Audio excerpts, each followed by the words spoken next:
Kwa majina naitwa Dickson Kimaro, mkuu wa kitengo cha usafi na udhibiti wa taka ngumu katika halmashauri ya jiji la Dodoma.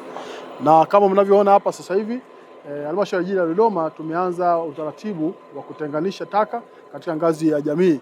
Na maelekezo ya mkurugenzi wa jiji la Dodoma alitoa maelekezo ya kwamba kila taasisi na ofisi za umma, hasa tukianzia na ofisi za kata, ofisi vituo vya huduma ya afya, vianze kutenganisha taka katika ngazi ya uzalishaji.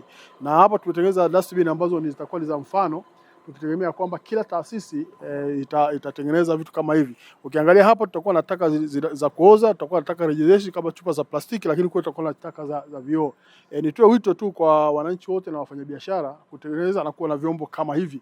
Lakini nitoe wito vile kwa wananchi, vyombo hivi si kwa ajili ya taka za kutoka majumbani au taka za kutoka kwenye biashara.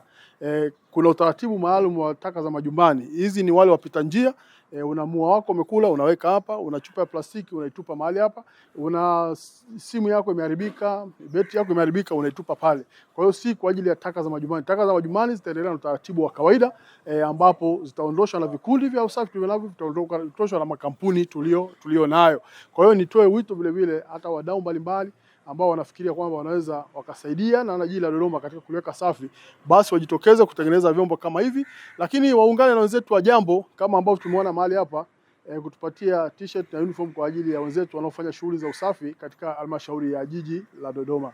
Nakushukuru sana, asanteni.